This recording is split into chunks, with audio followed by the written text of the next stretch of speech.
So my name is Amanda Dunn and I'm part of the sales and technical team at Bonanza Calf Nutrition. So we're just going to really run through how transition milk sets the baby calf up for life.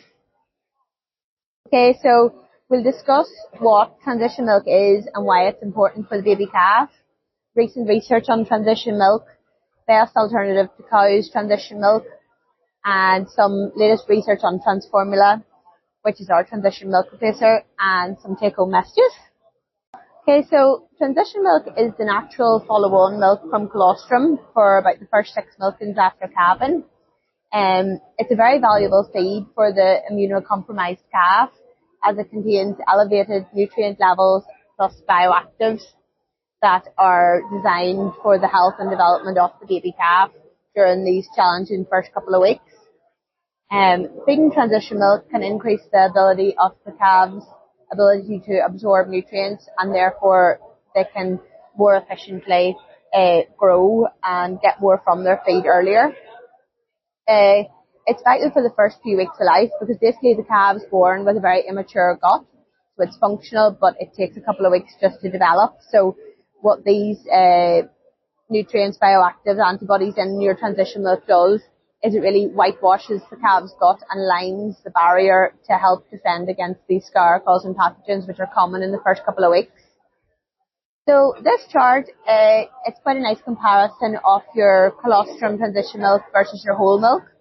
So the first bar there's your colostrum and your middle bar is transition milk. So transition milk, it's the next best thing basically to colostrum in terms of its nutrition. On a total solids basis, you're talking about 14% solids on average upwards, and this can be measured on your Brix refractometer that you could also measure your colostrum on. It is a much higher fat and protein content compared to your whole milk, and this is ideal for the calf during the first week or two in that it provides more energy to the calf to help in that challenging week. However, as well as energy, the fat found in colostrum and transition milk, it's very different to the fat found in your whole milk in that it's designed so that it can increase the metabolism of the calf and as well help protect against microbial infections. And you can see there the protein as well. It's much more concentrated in your transition milk compared to whole milk as well. And this is down to basically your extra immunoglobulin G and your casings and other whey proteins such as your lactoferrin.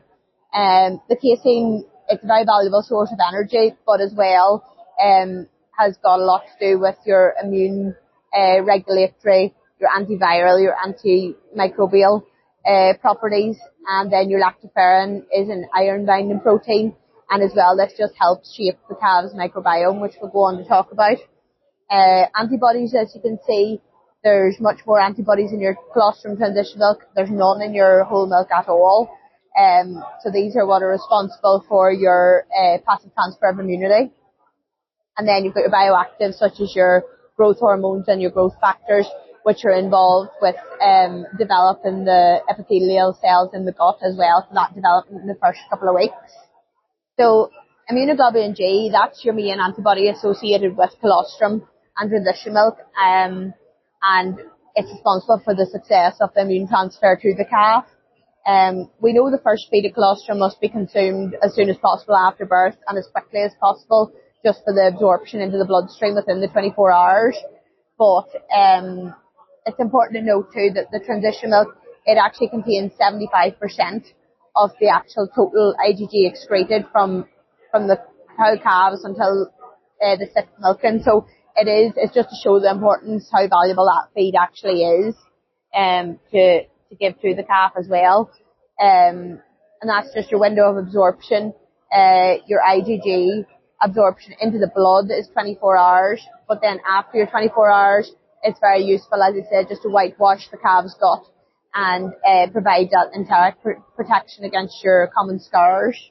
So the calf microbiome, there's a lot more research being done on this, and basically the microbiota in the gut play a huge role in the health and development of the baby calf. The microbiome rapidly develops for the first 28 days, so shaping this in the first few weeks is so important, getting it right. The calf's so limited in what it can actually digest in these first few weeks after birth, and providing the wrong feed at this time can really limit gut development, gut closure, energy intake, and the ability of the calf to actually fight infection. So it's important that we do feed good quality, clean colostrum and transition milk, as it's what nature designed basically for the calf during this early period. Your transition milk also contains an abundance of good bacteria, so this helps promote your bacteria, your bifidobacteria and your lactobacillus in the gut, and other beneficial bacteria as well. And as well as this, the probiotics, they can help inhibit pathogen attaching to the gut as well, so that it all helps with your scourge, because your scourge is your main cause of calf mortality in your first couple of weeks of life. So it's really just to help get that gut up and going. So then just some up-to-date knowledge and research on transition milk in the press at the minute. This is quite a nice study done in 2021, looking at how feeding transition milk for the first 4 days of life compared to a milk replacer for 4 days. All calves were treated the same in terms of their colostrum treatment at the very beginning, but it showed basically that consumption of transition milk for 4 days increased most measures of intestinal development by at least 50% when compared to calves fed milk replacer. So this is just really valuable in that the calf can absorb more feed and grow more efficiently. They grew at 0.3 kilos a day faster, and they had improved health scores. So it really just shows the importance of what it can do, even in that just by feeding it for 4 days, how important it is. Then feeding it longer, there's another study that was done recently by partially feeding transition milk for 3 weeks of life. It improved growth performance and reduced susceptibility to diarrhea, and it basically all ties in with just what we're saying. It increased daily live weight gains, better feed efficiency, and reduced diarrhea. So basically repeated feeding of your transition milk, it just promotes intestinal development and protects the calf against pathogens. And then this was quite a nice little study just looking at the prevalence of susceptibility of cryptosporidium, which is very common in baby calves as well. So there's three treatment groups where there was timely colostrum and transition milk, timely colostrum and whole milk, and unsupervised colostrum and whole milk. And you can see basically the group that got the timely colostrum plus the transition milk, only 15% had diarrhea compared to 46 and 48% in the other two groups. So we rant about timely colostrum and everything, but timely colostrum and unsupervised colostrum, even when it wasn't followed up by transition milk, the rates were quite high still in the timely colostrum group without the transition milk. So it just shows how important it is. There is, of course, reasons why farmers can't feed transition milk on farm due to reasons such as disease on the herd, such as Ureones, mycoplasma, impractical reasons, the shortage of staff maybe, or the fact that you have nowhere to store it for that long periods of time. So this is why we brought out our Transformula transition milk replacer. It's a hygienic and disease-free way to feed it, suitable if you've got disease on the farm, you're not spreading it. It's just a great way to extend transition milk feeding. We've seen from the research for feeding it for longer, it had benefits for both health and development of the calf. If you've inadequate volumes of transition milk, it doesn't allow you to do this basically. So this is just a good way of extending. Then storage limitations. If you can't store transition milk in a fridge, it turns into a bacterial soup, as every 20 minutes the bacteria is multiplying. So it's the fact you can mix this up fresh, and you can do it before or after milking. If labour's a thing, that you can't do it during milking or keep milk warm. So then why Transformula? Transformula are celebrating their 10th birthday this year, so it's been in the making quite a while, and it's working excellent on farm. It's doing its job. It was formulated to mirror cow's own transition milk.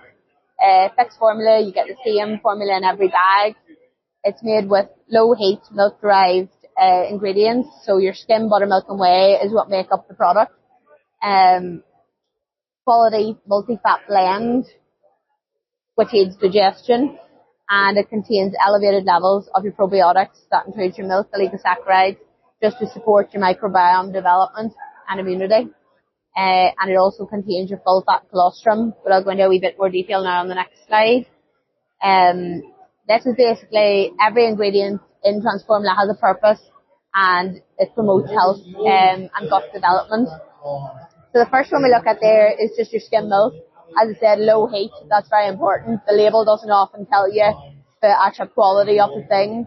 So it's just important to note that it is low heat because the calf can actually digest this from a young age. And it's freshly dried with plenty of good bacteria in there that we've chatted about as well. Next on the list then your sweet cheese whey. It's a good source of protein and lactose for energy. Your buttermilk, it's low heat as well, so it clots quite easily. And as well, you've got antibacterial and antiviral properties alongside that with your buttermilk to help prevent gastro diseases. Coconut oil, it's the only plant oil that can be digested from the calf at a young age, and as well, it's got antiviral and antibacterial properties. Your yeast products then, they mop up pathogens in the gut. And your egg protein specific IgA against your virus, bacteria, and specifically rotavirus, coronavirus, and E. coli, which are your three main scars that you'll see in the first couple of weeks of life. Colostrum fat then, it's quite a nice one to have in there in that colostrum fat contains, it's basically specific to the calf in that there's over 400 different fatty acids, and they've all got a role to play in the calf. And I suppose the colostrum fat, it jump starts the brown fat cells in the calf when it's born. It's got very little supply of these, and it's just a way of keeping the calf warm. So as well, the other fatty acids in there, appetite promoters to help encourage to consume more colostrum transition milk at this time, shape the microbiome and immune properties. Your oligosaccharides as well, just the last one I'll touch on there. They're found in colostrum and transition milk, not whole milk. And goat's milk is rich in milk oligosaccharides, which we've got a little bit in there, and promotes gut development, beneficial bacteria and membrane development. Then just moving on to the recommended feeding rates of Transformula, we try to keep it just similar to that of transition milk in that we mix it at 140 grams a litre to get 14% solids. Example there for your Holstein calves, you're looking at about 2.5 to 3 litres morning and evening for your calf, which equates to 700 to 840 grams a day. And we're moving on to the next, may it be milk replacer or whole milk, just mixing it 50-50 is recommended. Then just a few things. It's not a magic bullet, but alongside everything else, to achieve optimum results, you need your excellent colostrum management there. Top-notch hygiene, housing needs to be adequate. Consistency is key when it comes to all aspects of calf rearing, and minimal stress. Then lastly, just to touch on the research we've got lately on Transformula. This was a French study looking at the effect of feeding Transformula versus milk replacer for 3 weeks on calf development. And basically what we found was Group A were fed a good quality milk replacer versus B fed Transformula. The Transformula group had significantly greater weight gains for the first month of life, 650 versus 480 grams per head per day. So the Transformula group gained an extra 5 kilos basically over that month, which is 35% more than calves fed the standard milk replacer. Transformula group, again, in the health side of things, they had 0 scars compared to a quarter of the calves reared on milk replacer for this length of time. And then another study done this year at Harper Adams, the effect of feeding Transformula versus milk replacer for the first 10 days of life, on looking at the heifer's first lactation, milk quality and milk yield. And they were either fed Transformula for the first 10 days or milk replacer for the first 10 days. And the Transformula group produced almost 1,000 litres more milk in their first lactation plus 85 kilos more milk and fat during the first lactation as well. So that's pretty huge in terms of payback. To feed Transformula, that was 100-to-1 payback from feeding it. So it not only affects the baby calf, it's the future development as well of the actual adult cow. So just in summary then, transition milk it's higher in nutrients, antibodies, bioactives, prebiotics than your cow's milk or milk replacer. It's a disease-free and hygienic way to feed it, and it stimulates gut development and provides localized gut immunity. Significantly affects calf development and milking performance as a cow. So thank you very much for listening, and